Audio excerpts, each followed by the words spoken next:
आज हम किसी बीमारी पर चर्चा नहीं करेंगे, बल्कि आज हम संजीवनी में उसकी चर्चा करेंगे जिसकी शरीर में कमी कई बीमारियों की वजह बन सकती है। हम बात कर रहे हैं कैल्शियम की।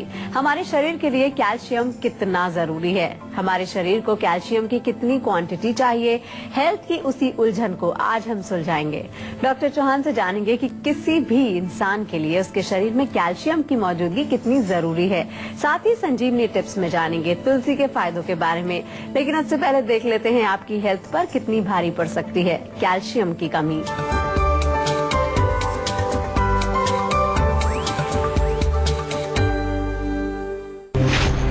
जोड़ों में बना रहता है दर्द, वक्त से पहले गिर रहे हैं दांत, अचानक से बढ़ जाता है बीपी, तो हो जाइए अलर्ट, कहीं कैल्शियम की कमी तो नहीं।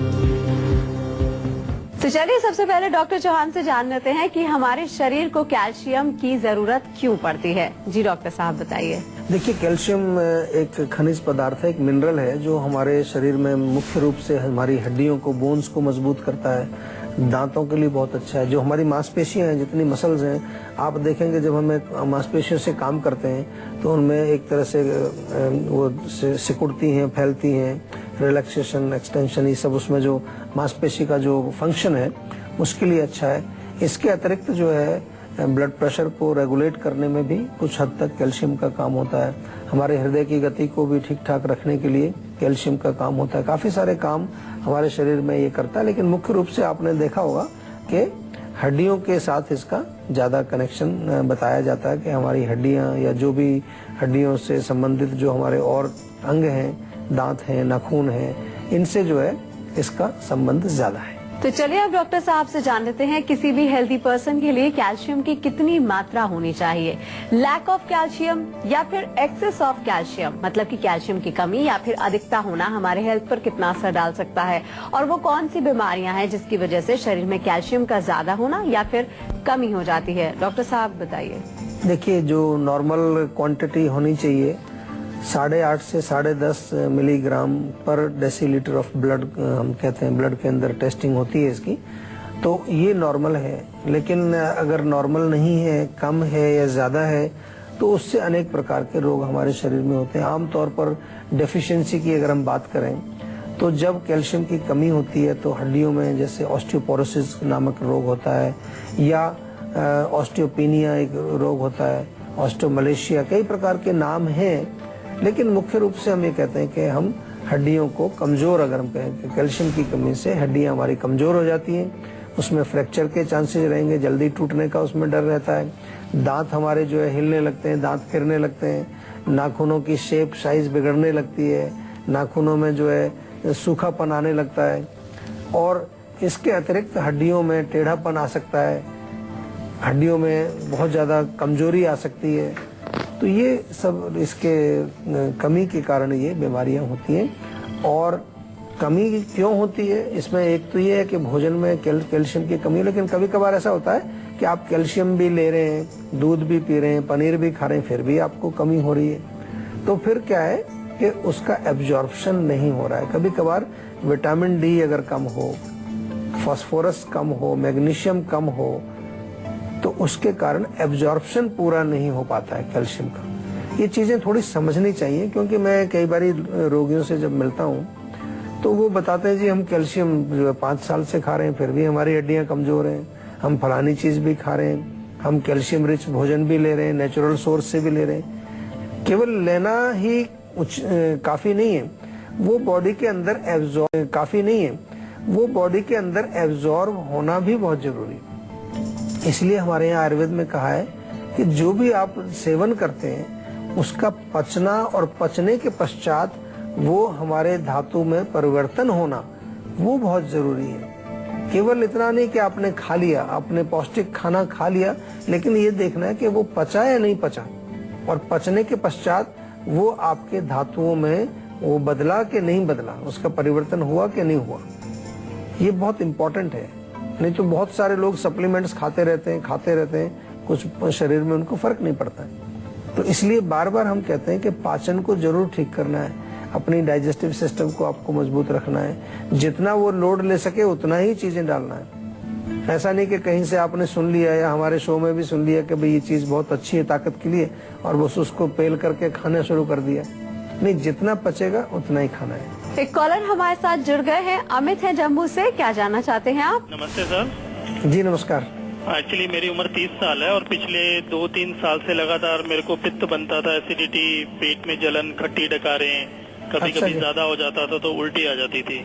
अच्छा। तो पहले तो आंवला खा लिया, एलोवेरा ले लिया या फिर एंटासिड ले लिए। फिर अभी मैंने 1 महीना पहले अल्ट्रासाउंड करवाया तो उसमें हाइटस हर्निया आया है। तो अच्छा। मुझे ये जानना है क्या ये आयुर्वेद से पूरे तरीके से ठीक हो पाता है या नहीं? देखिए, नाम बड़े अच्छे अच्छे होते हैं, हाइटस हर्निया आपने बड़ा अच्छा नाम बताया, लेकिन हम एक चीज आपसे हमेशा कहते हैं बार बार कि कुछ भी नाम आपको बताया डॉक्टर ने, कोई भी डायग्नोसिस हुआ है, हमें सबसे पहले देखना है कि उसका रूट कॉज क्या है, क्यों हुआ मुझे। हाइटस हर्निया क्या है कि जो हमारा फूड पाइप है और स्टमक है, वहाँ का जो वाल्व है, खाना अंदर पेट में जाता है तो वापस नहीं आना चाहिए, वो बंद हो जाता है उसके बाद। लेकिन अगर वो ढीला हो गया है, लूज हो गया है, तो वो खाना ऊपर की तरफ आता है, बैठे बैठे भी आता है और लेटने पर तो आता ही आता है। तो वो जो अंदर का तेजाब है वो ऊपर आने लगता है, फिर अंदर जलन होती है। तो सिंपल सी बात करते हैं बार बार, कोई भी चीज, अब ये अंदर हमारा जितना भी चीजें हैं वो मांसपेशियों से बनी है, मसल से बनी है, एक तरह से रबड़ टाइप की चीजें हैं। रबड़ के साथ अगर हीट रख दें कोई गर्म चीज तो वो थोड़ी सी फैल जाएगी। तो हीट क्या है? पित्त है। पित्त जो है वो गर्मी बढ़ाता है, गर्मी बढ़ेगी तो वाल्व आपका थोड़ा लूज हो गया है। तो डेफिनेटली पहले हमें रूट कॉज पर काम करना है, पित्त को कम करना है। पित्त कम करने से फिर ये रोग जो उससे पैदा हुए रोग हैं, उन रोगों में आराम मिलता है आपको। डिपेंड करता है कि रोग कितनी एडवांस्ड स्टेज में पहुंचा है, किस अवस्था में पहुंच गया है, लेकिन कम से कम आप रूट कॉज को ठीक करने का कोशिश तो शुरू करें ना, तो उससे आपको हाइटस हर्निया ठीक होगा। क्यों नहीं होगा? बिल्कुल ठीक होगा। और न केवल हाइटस हर्निया आपका ठीक होगा, इसके अलावा अगर आप इसको सही समय पर अब भी अगर इसका उपचार नहीं करेंगे तो और आगे बढ़ जाएगा रोग आपका, क्योंकि पित्त जो है यहीं तक नहीं बैठा रहेगा, फिर और दूसरे शरीर के दूसरे हिस्सों में जाकर के वो अन्य कई प्रकार के रोग पैदा करेगा। इसलिए क्या करना है आपको? आपको आज से ही आयुर्वेदिक उपचार शुरू करना है। सब चीज जो है बिल्कुल, कितने इंपॉर्टेंट काम आप कर रहे हैं सब छोड़ छाड़ करके आज ही आप आयुर्वेदिक चिकित्सक से परामर्श कीजिए।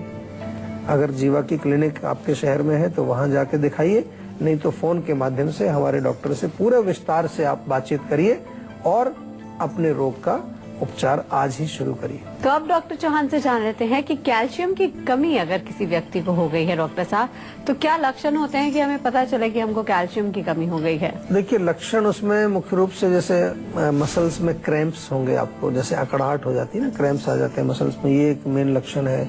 हड्डियों में दर्द होगा, हड्डियों में जो है कभी कभार आवाजें, क्रैकिंग नॉइज आपको सुनने को मिल सकती है। नींद प्रॉपर नहीं आती है, इनसोम्निया होता है। कभी कभार हाथों पैरों में हमने देखा है, पैरों में हाथों में जो है वो एक प्रकार की टिंगलिंग सेंसेशन होती है, जैसे कहते हैं ना कुछ जैसे सुइयां सी चल रही है, या वहां पर जो है नमनेस भी आपको देखने को मिलेगी। मेमोरी लॉस भी इसका एक लक्षण हो सकता है, मेमोरी आपको जो है प्रॉपर उसमें याददाश्त में कमी आ जाती है। और नाखून टूटने लगते हैं या नाखून टेढ़े मेढ़े होने लगते हैं। कभी कभार जो है हृदय के गति में भी कुछ चेंज आता है, हार्ट रेट में भी फर्क पड़ सकता है। तो इस प्रकार के लक्षण हैं।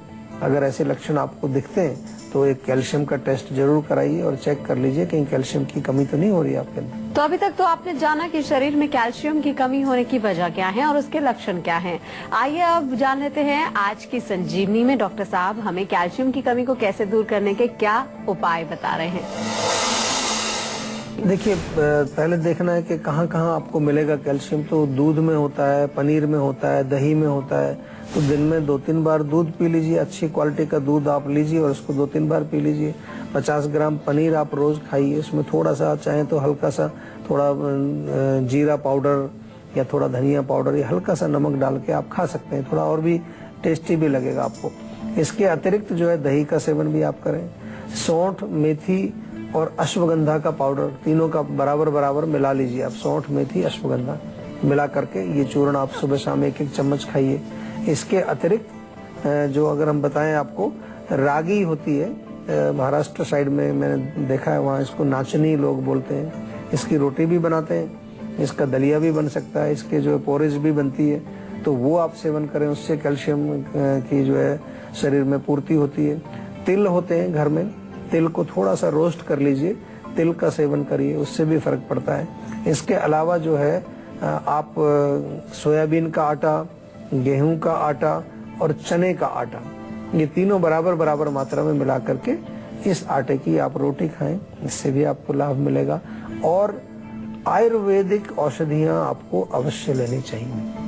ये चीजें हम बताते हैं आपको, साइड की चीजें हैं, लेकिन रोग का मूल कारण क्या है, क्यों कैल्शियम की कमी हो रही है। कभी ऐसा भी होता है कि किसी अन्य बीमारी की वजह से प्रॉब्लम हो रही है, जैसे किडनी की प्रॉब्लम होती है किसी को, उसके कारण आपको कैल्शियम की प्रॉब्लम हो सकती है, या जो है और कुछ बीमारी है दूसरी, उस बीमारी के कारण डेफिशिएंसी हो रही, तो हमें रूट कॉज को जरूर देखना है। तो ये नुस्खे आपको बताते हैं हम, साथ में आपको ये भी हम हिदायत देते हैं कि हमेशा अपने रोग को समझ करके उसका प्रॉपर आयुर्वेदिक उपचार जरूर करना है। आपको कहीं जाने की जरूरत नहीं है। आयुर्वेदिक अपने आप में एक कंप्लीट मेडिकल सिस्टम है, और हमने ये प्रयास किया है न केवल भारत में, पूरे विश्व भर में, कि आयुर्वेद चिकित्सा को हम अच्छी तरह से स्थापित करें, और उसमें हम पूरी लगन से काम कर रहे हैं, पूरी मेहनत से काम कर रहे हैं। बहुत अच्छे रिजल्ट्स आ रहे हैं। आप आइए, हमें जो है आप एक बार मिलें, हमारे डॉक्टर्स से बातचीत करें और अपने रोग के बारे में अच्छी तरह से समझ करके उसका आयुर्वेदिक उपचार करें। एक रिसर्च में बताया गया है कि कैल्शियम की ज्यादा मात्रा से हार्ट अटैक का खतरा भी बढ़ जाता है।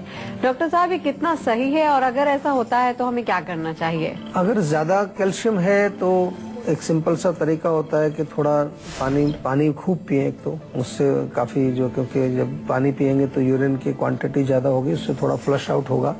आप नींबू पानी भी पी सकते हैं, उससे भी फर्क पड़ता है। नींबू पानी में या पानी में ही केवल थोड़ा नमक डाल करके आप पिए, उससे भी आपको रिलीफ मिलेगा। और इसके अतिरिक्त जो है आपको अगर सेब का सिरका मिले, एप्पल साइडर उसको बोलते हैं, वो 1 चम्मच आप हर रोज, ज्यादा नहीं पीना है, 1 चम्मच काफी है, एक दिन में 1 चम्मच उसका सेवन करें, उससे भी रिलीफ मिलता है। लेकिन हम फिर आपको बार बार कहते हैं कि रोग जो है उसको समझना भी जरूरी है, कैल्शियम की कमी है या कोई और उसमें और भी अन्य कारण है। तो ये चीजें तो हम बताते हैं आपको, इसका आप प्रयोग करें, लेकिन अपने आप ही अपनी चिकित्सा करने की कोशिश ना करें। आयुर्वेदिक चिकित्सक से परामर्श लें, आयुर्वेदिक चिकित्सक से बातचीत करके अच्छी तरह से रोग को समझ करके तभी उसका जो है आपको सेवन करना है दवाई का। और आइए अब बारी आती है संजीवनी टिप्स की, जिसमें जानते हैं डॉक्टर साहब से कि तुलसी के पत्ते के फायदे क्या हैं। तुलसी तो बहुत सारी फायदे हैं। तुलसी की पूजा होती है हमारे यहाँ पर, और जब हम पूजा करते हैं तो आमतौर पर लोग सोचते हैं कि ये धर्म से जुड़ी हुई है, इसलिए लोग इसकी पूजा करते हैं। लेकिन आपको मैं एक जरा राज की बात बताऊं कि हमारी संस्कृति है, जो हिंदू संस्कृति है हमारी, इसमें क्या होता है कि कोई भी चीज हमें अगर कुछ योगदान देती है, हमारी रक्षा करती है, हमारी जो है वो हमारे लिए कुछ पैदा करती है, तो हमारा एक फर्ज बनता है कि हम उसकी रक्षा करें, हम उसको सुरक्षित रखें। तो उसी को पूजा कहते हैं। आजकल भी है, शिष्टाचार भी होता है, कोई आपके लिए दरवाजा खोलता है, आप थैंक यू बोल देते हैं उसको। लेकिन तुलसी एक ऐसा पौधा है कि आपके घर में रहेगा तो कीटाणु नहीं आएंगे अंदर। तो कितना बड़ा काम कर रहा है आपके बच्चों की, आपके स्वास्थ्य की रक्षा करती है तुलसी। तो उसमें जल डालना रोज तो बनता है, उसकी रक्षा करना, उसको एक सुरक्षित स्थान पर रखना, सर्दी से बचाना, तो इसको हम पूजा कह देते हैं कि भाई इसकी हम जो है रक्षा कर रहे हैं। गुणों की बात करें, बहुत सारे गुण हैं। खांसी, जुकाम, ये जो नाक बहना, इसमें तो तुलसी का जो है बहुत अच्छा काम है। तुलसी के पत्ते आप जो है पीस करके शहद में मिला के चाट लें, या उसको पानी में उबाल करके थोड़ा अदरक डाल के पानी में डाल के, लौंग, काली मिर्च भी साथ में डाल के काढ़ा बना के पिए, बहुत फर्क पड़ता है। गला खराब अगर आपका है, तुलसी के पत्ते उबाल करके उससे गरारे आप करें, उससे आपका गला ठीक हो जाता है बिल्कुल। इसी प्रकार से अगर आपके कान में दर्द है तो तुलसी के पत्तों का रस निकाल के 2-3 बूंद उसमें डालें, कान दर्द आपका ठीक हो जाता है। और कीटाणु नाशक तो है ही, जैसा मैंने शुरू में बताया कि घर में अगर रहेगी तुलसी तो आपके कीटाणु आपके घर में प्रवेश नहीं करते। तो तुलसी का हमेशा प्रयोग करिए। और बहुत सारे गुण हैं। एंटी कैंसर भी इसको माना जाता है आजकल कि कैंसर आपको नहीं होगा अगर आप तुलसी का सेवन करें। और इम्यूनिटी को भी बढ़ाता है, रोग प्रतिरोधक शक्ति को बढ़ाता है।